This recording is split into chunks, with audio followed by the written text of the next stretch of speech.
Good day, everybody, and welcome to another edition of the Military and Foreign Affairs Network. I am your host, the voice of reason. In today's episode, we're continuing our coverage of the ongoing civil war taking place inside of the former state of Ethiopia. So, first today, we're going to really start in the Oromia region.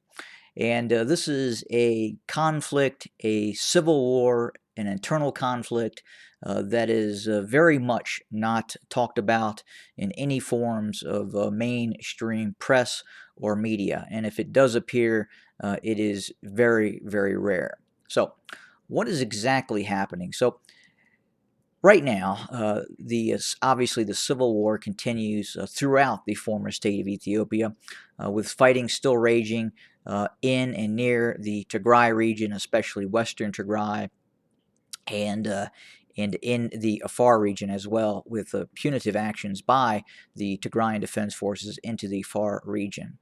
But after the Tigrayan Defense Forces withdrew from the vast areas that it controlled of the Amhara region to include Desce, Kombolcha, and areas south, as it withdrew and went back into the Tigray region, the ENDF, or the Abiy loyalist formations, the Ethiopian National Defense Forces, the federal forces, both security and military, that are loyal to the Abiy government, has since turned its attention to the Oromo Liberation Army. Now, obviously, coming out of that conflict against the Tigray Defense Force, the Ethiopian National Defense Forces, the Abiy loyalist formations were greatly weakened by that fight, and in doing so, the Oromo Liberation Army was able to gain the upper hand in especially Western Oromia. So here you can see on my map the yellow areas are areas controlled by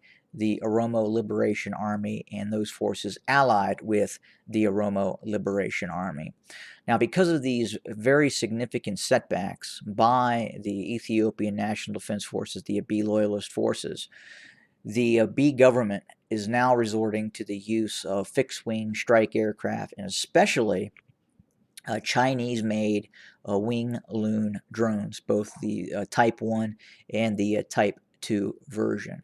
And because this is more or less a secret war in which there is very, very little media coverage that I just talked about at the start of this episode, that there is no coverage in terms of when the Abiy loyalist Air Force or the National Intelligence Service launches airstrikes on towns and villages throughout the Oromia region. And unfortunately, that has led to the very liberal use of drones and attack aircraft against prospective targets of the Oromo Liberation Army. It has become very, very difficult for the Abiy loyalist formations to navigate and move around in especially Western Oromia.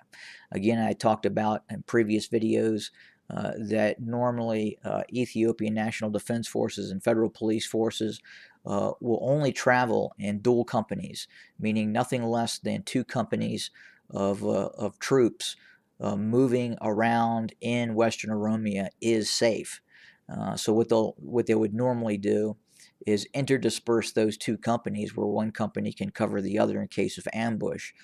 But more or less, they have to operate in at least 200 to 300 personnel military columns when they're moving around, especially Western Oromia, out of fear of ambush by the Oromo Liberation Army. So it would appear that the Abiy loyalist Air Force has really become front and center in terms of going after what it believes are targets of opportunity within the Western Oromia region. Now, the problem with that, they're using a lot of drones, they're using a lot of fixed-wing assets to engage targets of what they think could be Oromo Liberation Army assets in some of these villages and towns. And unfortunately for the civilian population, quite often they are not attacking Oromo Liberation Army assets, but indeed they are attacking civilian assets within the Oromia region, and that has led to a very high loss of life within the context of the civilian population.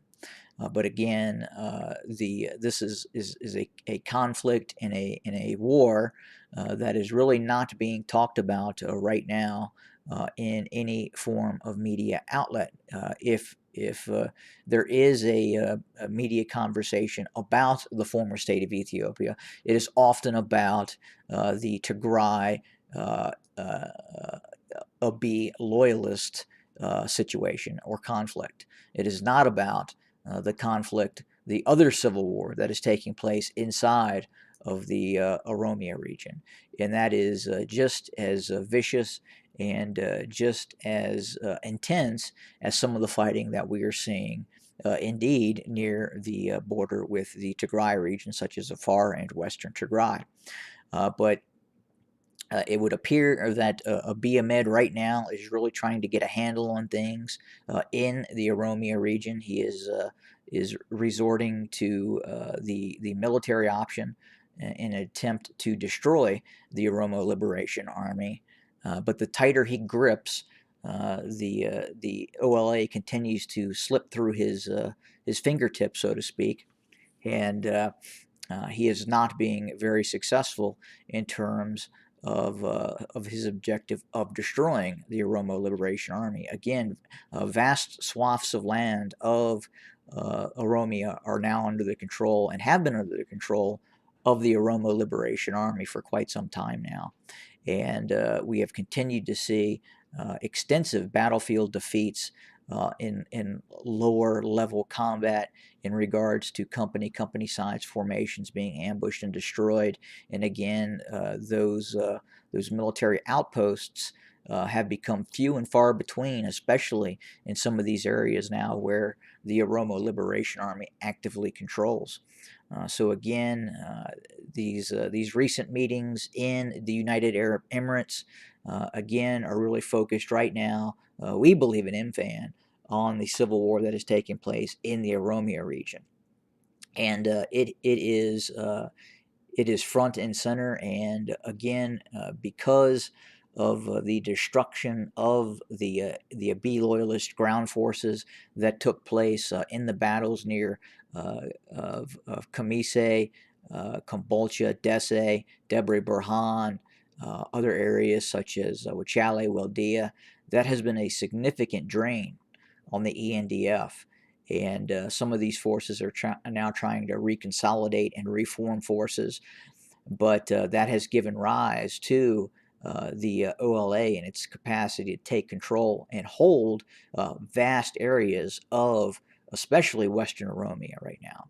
So if let's say a ENDF unit needed to go from Addis Ababa to the towards the Sudanese border or the South Sudanese border, it would have great difficulty in navigating from Addis Ababa to areas west out of fear of attack and or ambush by the Oromo Liberation Army. So again, great areas are simply not in the control of the ENDF or any sort of federal forces. So that is the situation in Western Oromia right now, and continues to be a grave situation for the Addis Ababa-led government, which is more or less a city-state at this point, given the situation in the rest of the country. So again, how a person lives in Addis Ababa, also known as Finfine, is greatly different than what is occurring in the countryside once you just get 20 or so kilometers outside of Addis Ababa. But the OLA is alive and well, and continues to look for a military solution to topple the Abiy Ahmed regime, who again is closely allied with the despotic regime of Eritrea, and many of the activities and actions by Abiy Ahmed directly emulate those of Isaias Afwerki. So again, the mentor in chief is Isaias Afwerki, and what we are seeing in terms of some of the strategies and tactics by Abiy Ahmed directly resemble some of those tactics and strategies by the despotic state of Eritrea and Isaias Afwerki. But we will continue to cover this conflict. Again, it is not being covered in any form of mainstream media, and in all possibility, if it was covered, and people really knew what was happening, especially in Western Oromia, in regards to this liberal use of fixed-wing strike aircraft against civilian population centers that are loyal to the Oromo Liberation Army, and not the Addis Ababa-based Abiy Ahmed regime, then I think people would really quickly come to understand what a disastrous situation it really is right now. But that is what's going on there. In other parts of the region, the fighting continues. We continue to see operations by the Tigrayan Defense Forces in Western Tigray. Again, very, very difficult to get information, but we do know that that operation in Western Tigray is continuing, and seeks to eventually evict those forces, both of the Amhara regional militias and those of the despotic regime of Eritrea. In other news, we continue to see the fracturing of the Amhara regional militia, also known as Fano.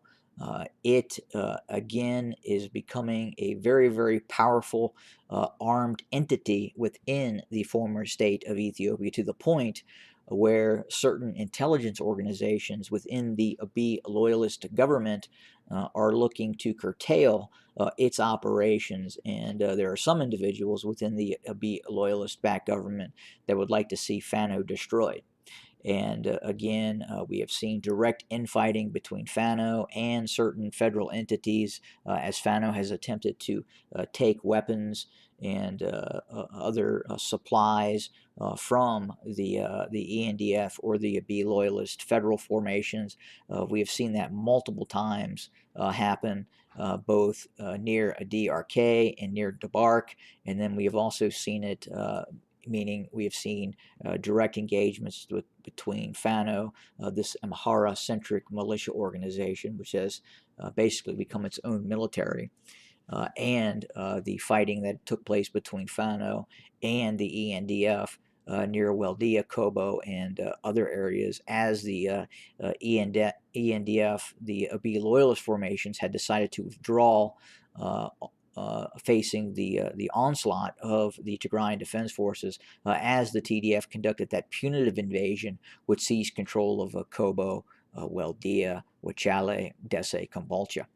So again, that is what has led to this fragmenting of once closely aligned forces, meaning the Fano forces and the ENDF, and that divide continues to grow wider and wider between Fano and some of these Amhara-centric regional paramilitary forces and the Abiy Ahmed Addis Ababa-based regime. So again, that is the coverage for today. We will continue to have more and more information very, very soon as we can continue our coverage with the civil war in the former state of Ethiopia. Have a good day, everybody.